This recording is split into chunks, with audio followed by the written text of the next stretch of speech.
안녕하세요. 어머님과의 갈등으로 고통받고 있는 30대 여성입니다. 남편하고는 아무 문제 없이 잘 지내고 있었는데 시어머니의 억지 때문에 죄 없는 남편까지 꼴도 보기 싫으네요. 아니, 하긴 남편이 중간에서 얼마나 제 역할을 못했으면 어머님이 저한테 그런 요구를 하실 생각을 다 하셨겠어요. 다시 생각해보니까 결국 어머님도 문제지만 남편이 제일 큰 문제가 맞는 것 같네요. 일단 저에 대해서 먼저 이야기를 좀 하자면 저는 대학교를 졸업하자마자 공무원 시험을 봤어요. 지금이야 공무원이란 직업이 인기가 시들해졌지만 그때는 그래도 정년까지 보장되고 장점이 많은 일자리로 여겨졌거든요. 그래서 저는 1년여간의 수험 생활 끝에 7급 공무원에 합격하였고 이후로 지금의 직장으로 이직하기 전까지 오로지 일만 하며 시간을 보냈습니다. 하지만 다른 동료들에 비해 제가 어리다 보니 솔직히 버티기가 쉽지 않았습니다. 다른 기관들은 어땠는지 그리고 지금은 또 어떻게 달라졌는지 모르겠지만 제가 다니던 곳은 텃세도 심했거든요. 제가 9급부터 차근차근 올라온 게 아니라 한 번에 7급에 합격해서 발령을 받아왔다는 사실 하나만으로 저를 미워하는 분들도 계셨습니다.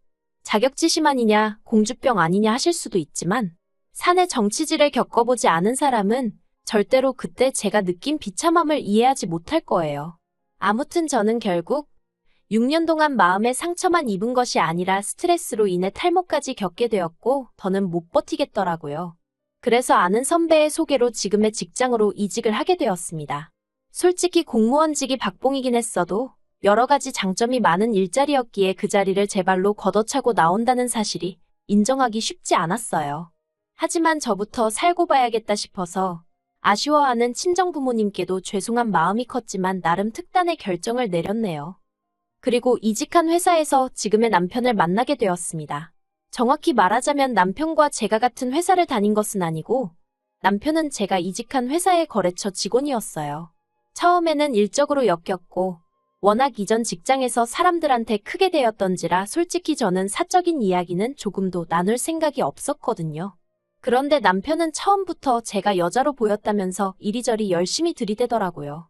그렇게 한 1년을 밀당 아닌 밀당을 하다가 결국 죽은 사람 소원도 들어준다는데 산 사람 소원 한번 들어주자는 마음으로 데이트를 하게 되었습니다. 그리고 그 데이트를 계기로 저희는 급속도로 가까워져 연애를 시작했고요. 1년도 되지 않는 짧은 만남 끝에 바로 결혼까지 약속하게 되었지요. 하지만 이제 와서 말이지만 제가 결혼을 결심한 건 시부모님이 정말 좋은 분들이라고 생각했기 때문이에요. 솔직히 남편 하나만 놓고 말하자면 저도 좋아서 한 연애였지만 조건이 좋은 건 아니었거든요. 특히나 경제력만 두고 보자면 솔직히 저보다 조금 못한 상황이었어요. 물론 결혼을 결정하는 데 있어서 경제력이 전부는 아니겠지만 경제력을 제외한 다른 부분은 정말 거의 비슷비슷했기 때문에 하는 말입니다. 하지만 제가 어디다 대고 제 남편이 돈을 잘 버네 못 버네 그런 소리를 하겠어요? 솔직히 해봤자 제 입으로 제 남편이 저보다 못났다고 하는 것밖에 안 되는데 그러면 제 얼굴에 침 뱉기나 다름없잖아요. 그래서 주변 지인들은 물론이고 친정부모님께도 솔직히 남편에 대해서 조금 부풀려 말하기도 했습니다.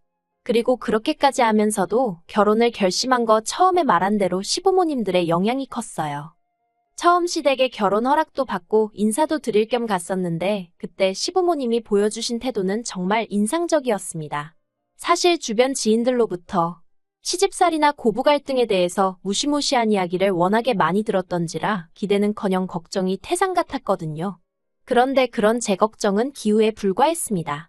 시댁 현관을 들어서는 순간부터 어머님이 어찌나 저를 반겨주시던지 오히려 몸둘 바를 모르겠더라고요. 그리고 저를 보는 내내 시부모님의 얼굴에선 미소가 끊이질 않았습니다. 어머님이 말씀하시기를 당신은 늘 딸 같은 며느리를 보고 싶었는데 첫째랑은 그게 잘 안 되어서 참으로 섭섭하셨다는 거예요. 하지만 생글생글 웃는 저를 보고 있으니 저랑은 잘 지낼 수 있을 것 같다 하시면서 너무너무 기쁘다고 제 손을 꼭 잡아주셨지요. 그리고는 이 집에서 너는 손가락 하나도 까딱하지 말라고 하시는 게 아니겠어요? 그래서 제가 정말 좋은 어른들을 가족으로 맞이하게 되었다는 생각에 감사한 마음이 절로 들었고 앞으로 살면서 제가 정말 잘해야겠다는 다짐까지 했답니다. 시댁의 형편은 좋지 않았고 남편과 제가 한참 결혼 준비를 하던 와중에 아주버님의 이혼 소송이 마무리되었어요. 아주버님이 양육권을 가져오는 대신 위자료를 주게 된 상황이었는데 남편 말로는 그 위자료를 어머님이 내주시게 되었다더군요. 그때만 해도 그게 무슨 의미인지 이해하지 못했습니다. 단순하게 아주버님이 경제력이 없으신가, 당장 형편이 어려우신가 그래서 어머님이 빌려주시나 그 정도로만 생각한 제가 멍청했지요. 아무튼 그래서 어머님 아버님이 당장 저희 결혼에 보태줄 돈이 없다고 말씀하시더라고요. 대신 저희가 살다가 어려운 순간이 오면 그때는 잊지 않고 도와주시겠다고요. 그래서 알겠다 했습니다. 솔직히 저도 사람인데 전혀 기대가 없던 건 아니었거든요. 그렇다 보니 아무런 지원도 없을 거란 말에 실망을 하긴 했어요. 하지만 말씀이라도 언젠가 저희가 요청하면 그땐 꼭 해주시겠다 하셨으니 마음만이라도 감사하게 받자 생각하고 신경 쓰지 않으려고 했습니다. 그리고 다행히 친정어머니가 노후 대비로 가지고 계시던 오피스텔을 일단 저희가 집을 살 때까진 들어와서 살 수 있게 내주셨거든요. 오피스텔이긴 해도 방이 2개라서 둘이 사는데 어려움은 전혀 없어 보였고요. 그래서 감사한 마음으로 거기서 신혼살림을 시작했지요. 하지만 사람이 어떻게 그렇게 순식간에 달라질 수가 있는 건지 지인들이 말해준 여러 가지 시집살이가 제가 신혼여행을 다녀온 직후부터 하나씩 시작되더라고요. 그렇지만 저 괜찮았습니다. 그거 하나하나 여기다 적지도 못해요. 그랬다간 석 달하고도 열흘은 밤을 새워야 할 테니까요. 아무튼 어머님 아버님 편찮다고 하실 때마다 죽 써서 매일같이 찾아뵙고 심부름하고 알고 보니 병명도 없는 꾀병에 가까웠지만요. 그리고 이틀에 한 번씩 용건이 있건 없건 안부 전화드리고 어머님 아버님 생신상 차려드리고 이런 건 며느리라면 응당해야 하는 도리라고 생각했고 처음부터 어머님 아버님께는 잘하겠단 마음으로 결혼을 했기에 제 예상보다 더 고되고 더 어려웠어도 불만 같은 건 갖지 않으려고 했어요. 오히려 제 자신을 탓하는 날도 있었고요. 그런데 작년 12월 어머님 아버님 며느리 되고 처음 맞는 제 생일이었거든요. 그런데 두 분 다 축하한다는 말 한마디도 안 해주시더라고요. 처음엔 내가 말씀을 안 드렸나 싶었는데 생각해보니까 결혼 전엔 한번 같이 챙긴 적도 있어요. 그래서 그러면 깜빡하신 건가 생각도 했는데 그러면 최소한 남편에게 한번 물어보실 수 있는 거 아닌가 그런 생각도 들대요.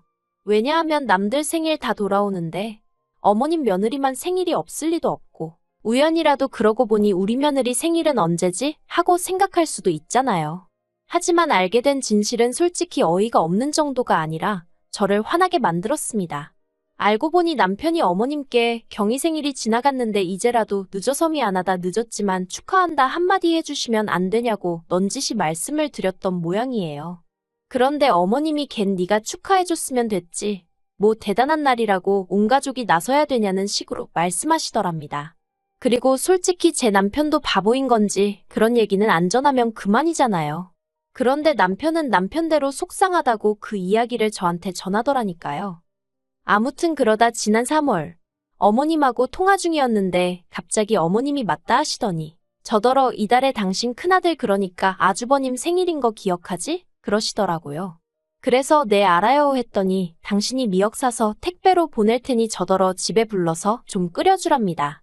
생각지도 못한 상황에 황당해서 제가요 하고는 되물었습니다. 사실 말이 나왔으니 말인데 결혼하고 한동안은 어머님이 뭐든 말씀하시면 되묻고 그러지 않고 제가 할 수 있으면 웬만하면 다 해드렸어요. 잘해드리고 싶었고 예쁨 받고 싶었으니까요. 그런데 제 생일 때 어머님이 하신 말씀을 전해 듣고는 솔직히 저도 사람이라 실망이 이만저만이 아니었거든요. 그리고 그 덕에 정신을 차렸다고 해야 할지. 그래서 그때 이후로는 저도 말이 안 된다 너무 심하다 싶을 때면 제가요 하고 되묻기 시작했어요.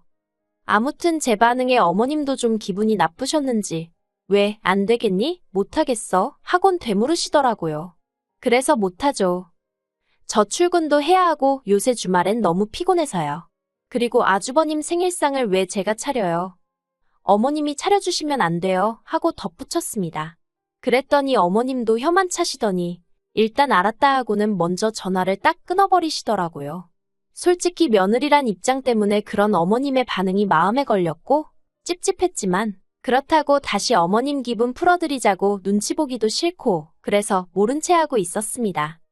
그런데 어머님이 또 한 번 선을 넘으셨습니다. 지난 어버이날에 남편과 함께 시댁을 찾았거든요. 그런데 어머님이 5월에 아주버님 아들 그러니까 시조카 생일이 있다면서 저더러 그의 생일은 어떻게 할 거냐고 물어보시더라고요. 저는 선물을 뭘 할 거냐고 물어보시는 건가 해서 책가방이나 운동화 사주려고요 하고 대답을 했습니다. 그랬더니 어머님이 그건 기본이고 생일상은 어떻게 할 거냐 하고 물으시는 거예요. 솔직히 그때 제 속마음은 생일상 타령을 또 하시는 건가 싶어서 어이가 없었습니다.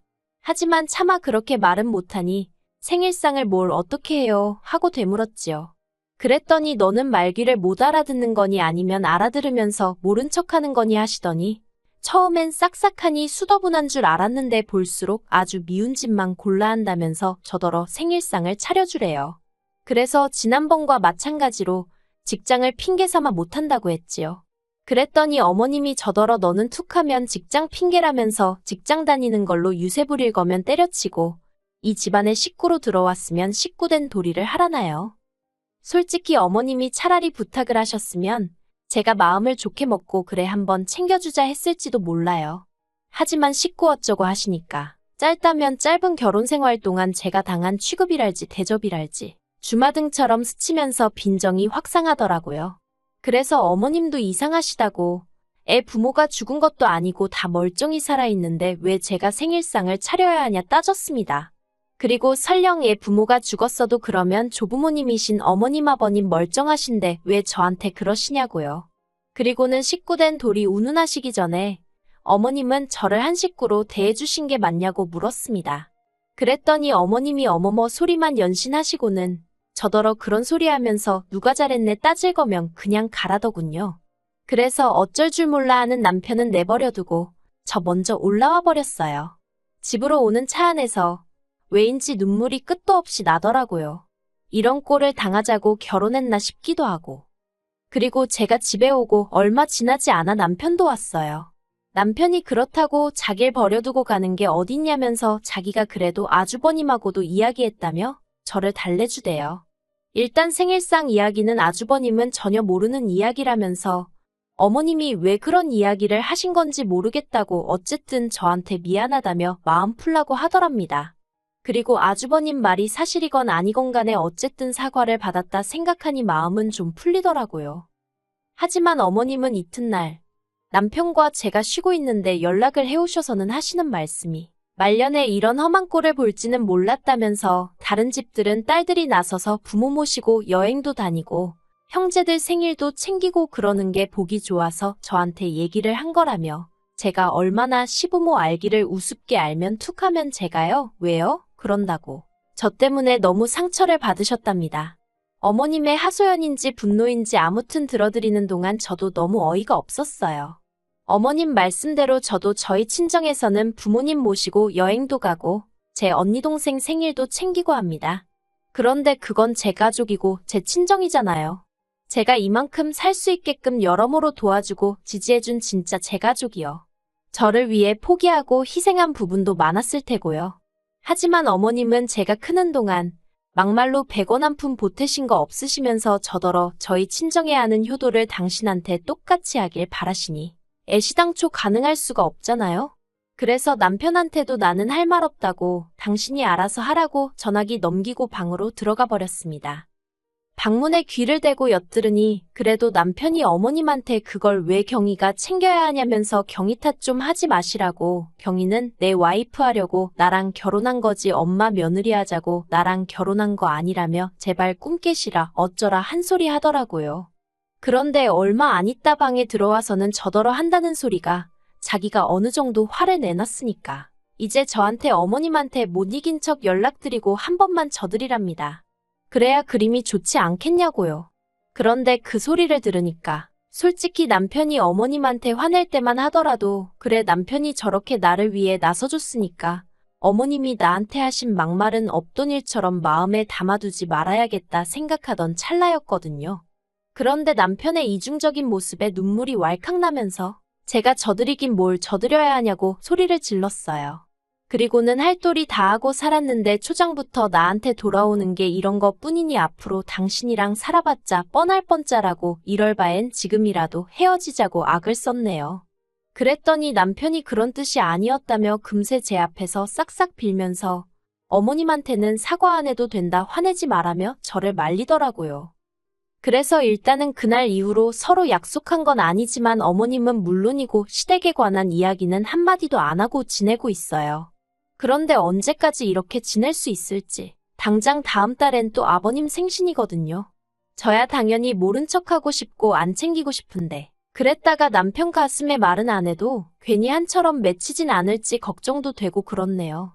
회사야 그만두고 이직해버리면 그만이었는데 그래도 이렇게 법적으로 사회적으로 가족으로 묶여버리니까 여러 가지로 어렵고 힘이 듭니다. 그래도 일단은 남편이 바짝 엎드려서 제 눈치를 살피고 있으니 본인도 아버님 생신인 건 알고 있을 테니 남편이 어떻게 할지 지켜봐야겠어요.